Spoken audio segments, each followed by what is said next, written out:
Are you ready to play a new Lone Wolf adventure?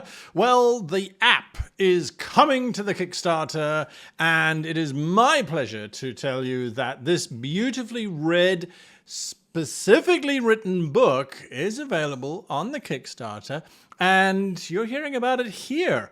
Now, why are you hearing about it here? Well, because I lend my humble voice talents to a few of the background characters, and I have to say it was a lot of fun. So if you enjoy role-playing and you enjoy Lone Wolf, you can go back to the world of Magnamund and explore the Fortress of Death to your heart's content.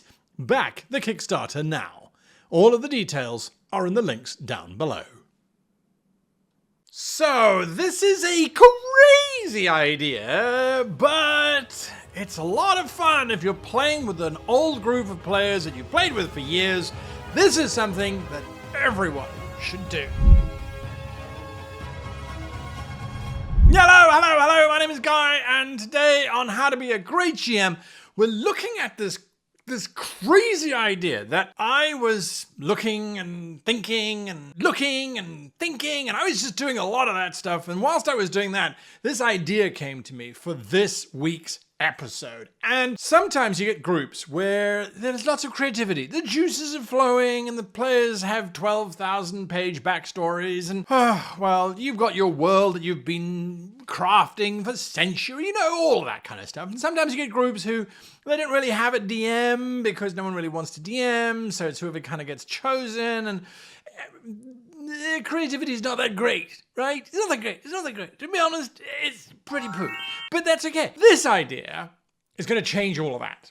So hopefully, it's going to kind of get you to go, that was the dumbest thing we've ever done. But it was a lot of fun. Or, wow, this is actually pretty cool. Let's do it again. Do it. So, step number 1. Your players each submit one fact about the world they want to play in. They all submit just one fact, one little tiny fact about the world that they want to play in. It could be anything. The world I want to play in is full of dinosaurs. That's a fact. Okay.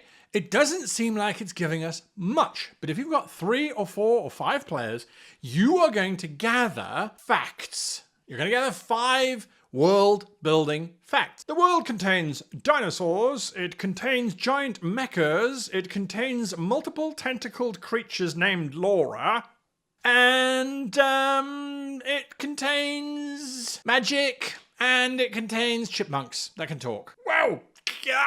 Right, brilliant, wonderful, perfect, that's exactly what we need. What's very important to this process is that the players are submitting one fact, the GM, you gorgeous, sexy, beautiful, creative, wonderful person, you, game master, you get to submit one fact as well. The world is bleak.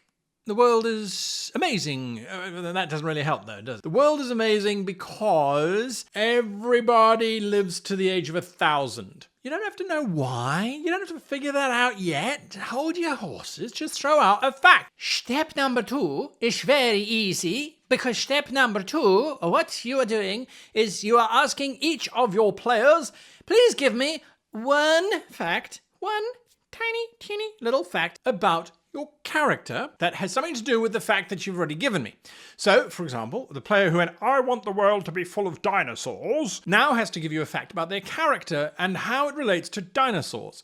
My character has a pet dinosaur which they ride into battle. Perfect! Brilliant! Wonderful! Now, look at our world building. We've already got a tribe of people who somehow managed to have domesticated dinosaurs and use them for riding into battle. Brilliant! Wonderful! I mean, we've got a whole campaign waiting for us. Hannibal gave that to us. So everyone is giving you fact about the world, fact about their character in regards to the fact that they gave you about their world. That's step number 2. Now, we go to step number 3. The GM, or the DM, or the narrator, or the storyteller, the creative, whatever, that's you, they give one fact back to the players about their character. That's right. The DM gets to do it. Because if the players are screwing around with your world space, you should be able to screw around with the player's little character, right? So the DM goes, your friend, your character who rides on dinosaurs into battle, they also have a cultural fear that the sky is going to fall on their heads. So culturally, this domesticating dinosaur culture believes that the sky is going to fall on their heads. We don't know why. We haven't expanded upon that. We don't need to. The fact is simply that they fear the fact that the sky is going to fall on their heads. Not very original, but it is what it is. These facts don't have to be original. We're putting them together, right? So the GM is going to be throwing out a fact to each of the players about their characters. The players must then take that fact, plus the fact that they've given, and start to think about their character. It's at this point. Stop! Halt! Do not move forward. We stop at this point. And we stop at this point because we now go, all right, so we've got all of these facts about the world. We've got all of these facts about the characters. What role-playing system are we going to be using to run our games in? If you've got one player who has got giant mecha dinosaurs roaming around, and you've got another one who's got talking squirrels running around being cute, you're like, well, what system is going to work for that? There are so many systems out there. Don't just go, okay, well, we're going to try and smoosh it all into Dungeons and Dragons because that's what we've ever played. Break out, be free. This whole video creation process, this whole freaking thing is about breaking away from all of the take all of the old stuff that you knew and put it aside, carefully folded up nice and neat if you have OCD, or just dump it on the floor if you don't care. Just don't care. Wave your hair in the air and all that kind of stuff. We're making news, so get a new role-playing system. And you go, well, Savage Worlds could work. Well, go do Savage Worlds. It's as easy as that. And what you do is everybody chooses the system and everybody is then responsible for looking into that system. There are YouTube videos on almost every role-playing system that has ever been created. Go watch them. All right. So choose your role-playing system that is most appropriate. And then we move on to the next step. This is very important. Pay very close attention. Every single player then submits to the GM a fact about the species that they are going to play. Remember, we are abandoning preconceived notions. I am playing an elf of incredible power who rides dinosaurs into battle. Okay, so does that mean that you have pointed ears, long blonde hair, you're kind of arrogant, or are you the tree-hugging ones that are sort of slightly cannibalistic, or are you the underground ones that have got, purple skin? That's a preconceived idea. Ptui, I say, ptui. We don't want that. So the player will give us one fact about the species that they have now chosen to play, and we will give them one fact back. Reciprocity, scratch my back, I'll scratch yours, create my species, I'll create yours, that kind of thing. The elvish species, we have webbed feet and fingers because we swim a lot. Brilliant, perfect. We know that they are an aquatic-based culture now. Wonderful. So the dinosaurs that they are training up, probably actually not dinosaurs. If we're going to split hairs, they're probably prehistoric sea creatures. So ichthyosaurs, something along those lines type of thing. But now I'm getting a whole Avatar, way of water kind of vibe going on. And you're like, oh, that's wonderful. That elf didn't exist. So you give one back. Okay, cool. All right, you're aquatic elves. Your character feels that the sky's going to fall on their heads because you live in the water all the time. The water is not going to fall anyway. It's solid. And you can hear when the water's falling because there's a thunderous sound, which is the same as the thunder in the sky, which is why they think it's going to fall on them. Ah! Or, that's just one interpretation of the whole thing, right? Linking together these little facts, it's freaking amazing. All right, so you give one fact back. Okay, fine. All of the elves have got, I don't want to be cliched. All of the elves have got black and white mottled skin. It could go with blue, but blue's so yawn, Cameron. Anyway, it could be anything, fine, great. So they're black and white, so they look like orcas. Simple little fact. Look at this world that we're building. This is just for one character. If they've got different races and species and different cultures. Okay, so what is next is the player then submits uno, singolare, ichi, ein, one, one single goal for their character. And if they don't have a goal for their character, you then ask them, what WTF is your character doing to survive? How is your character going to survive? You cannot have someone who has no goal. Their goal might be to do nothing, but then they will starve to death before the campaign begins, and ooh so sad, the black and white orca elves are now no more. Do you want that?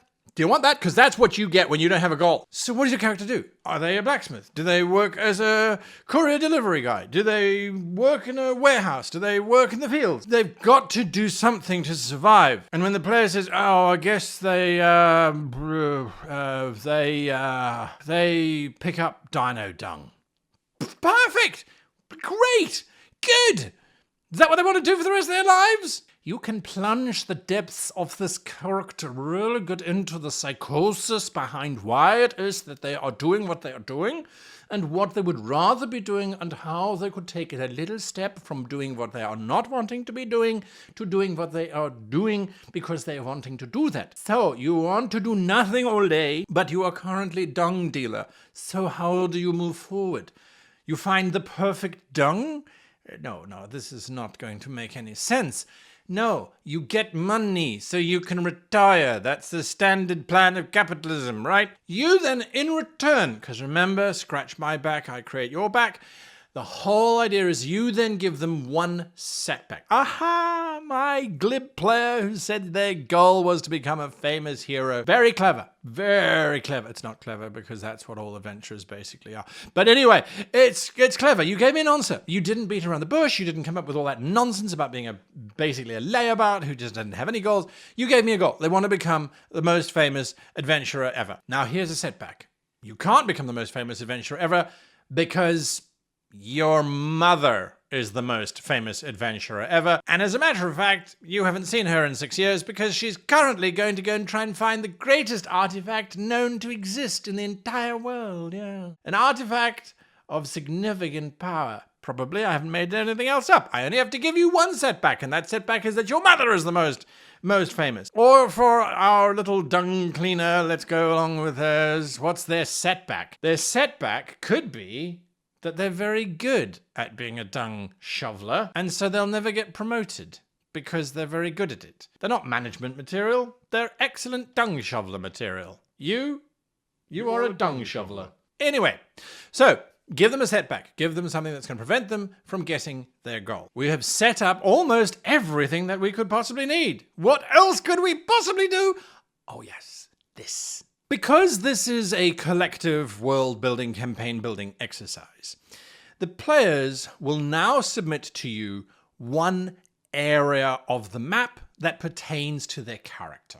So in our orca elves, here is the bay, the gulf, where our tribe lives, and I've put some other little tribes around the gulf, and there's a mountain range over there, and there's some forest over there. It does not matter what their map looks like. Do not judge them. Do not, for shame, for shame, for shame. Do not look at the map and go, is that a map? Did you just drop a pencil? All right, it doesn't matter what they drew it in. They drew it. It could be X's and V's and lines. It could be a work of art. Doesn't matter. That's not the goal. Just take it, smile, and say, you're breathtaking. Thank you very much. Your character gets inspiration, or you gain some extra bonus. Here's a magical item. Here's a sci-fi item. Whatever. Give them something. Give them a little reward. Pufflove. Ding, ding, ding, ding, ding, ding. Now, in that map, it would be nice, but it doesn't necessarily have to be. It would be nice if they put down some names. This is the name of our village. This is the name of the next village. This is the name of the next village. This is the name of the bay. That makes it much more personable to the player and their character, but they don't have to if they don't want to. I do understand names are one of the most intimidating things on planet Earth when it comes to role-playing. I cannot believe the terror of having to come up with a name for a character. I have spent years saying, this is the first thing that you should come up with is the name of the character, because it will determine a whole bunch of things. And people are like, no, I cannot come up with a name. A name is so important. It is so powerful. My character's name is Rudolph. Huh? Whatever. Okay, I digress. Back to the point at hand. They give you a map. That map, you then take all of the maps, you take the 5 maps together, and you link in the things in between. You fill it in. So you go, okay, well, we've got Orca Gulf. I'm going to put that in the southwest. Right. I've then got weird inverted mountains and a pool of Lara. It's filled with Lara Crofts. No, lava. Lava. Okay, so there's got to be a mountain range, and the pool of lava is going to flow towards the Gulf, but it can't go into the Gulf because it will kill all of the little orca elves. So somebody's got to divert it. So let's put some hills over here, and there's a sprinkling of some forests over there, and some light dashings of desert over there. And you've created a map that is so inclusive of your players' ideas, and your world building has now got all these wonderful facts. And now you just connect the dots and you go and watch the video on world building and on working out the transportation and all those kinds of basic kind of things. But it's done. And what a remarkable environment you have created. And these characters with these cultures, these have never existed before. The power that you have, oh, the power!